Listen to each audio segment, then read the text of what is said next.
প্রিয় এসএসসি পরীক্ষার্থী 2024 ইতিমধ্যে তোমরা বাংলা দ্বিতীয় পত্র পরীক্ষা দিয়ে বাসায় চলে গিয়েছো। আশা করি সকলের পরীক্ষা আলহামদুলিল্লাহ অনেক ভালো হয়েছে। তো এখন চাচ্ছ তোমার বাংলা দ্বিতীয় পত্রের এমসিকিউ কয়টা সঠিক হয়েছে, এমসিকিউ সমাধান চাচ্ছ নৈর্ব্যক্তিক সমাধান। আশা করি এই ভিডিওটি দেখলে তোমার এমসিকিউ কয়টি সঠিক হয়েছে জানতে পারবে, সঠিক উত্তর তোমরা মিলিয়ে নিতে পারবে। সেজন্য সম্পূর্ণ ভিডিওটি দেখতে হবে আর ভিডিওটি অবশ্যই শেয়ার করবে যেন তোমার অন্য বন্ধুবান্ধব তারাও মিলিয়ে নিতে পারে কয়টি এমসিকিউ সঠিক হয়েছে। তুমি কোন বোর্ড থেকে পরীক্ষা দিয়েছো এবং কোন সেট পেয়েছো সেটা অবশ্যই কমেন্ট বক্সে জানাতে হবে।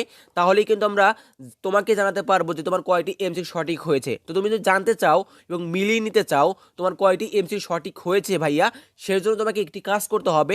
কমেন্ট বক্সে গিয়ে তোমার বোর্ডের নাম এবং তুমি কোন সেট পেয়েছিলে সেটা অবশ্যই জানিয়ে দেবে। আমরা সাথে সাথে মাত্র 20 মিনিটের মাধ্যমে তোমাকে জানিয়ে দেবো তোমার এমসিকিউ কয়টি সঠিক হয়েছে। তো একটি কথা বলবো, যাদের বাংলা দ্বিতীয় পত্র পরীক্ষা খারাপ হয়েছে টেনশনে কোনো কারণ নেই। পরবর্তী পরীক্ষার জন্য অবশ্যই প্রস্তুতি নেবে। আশা করি তুমি ভালো একটা নাম্বার গেইন করতে পারবে। তো দেখা হবে কোনো ভিডিওতে।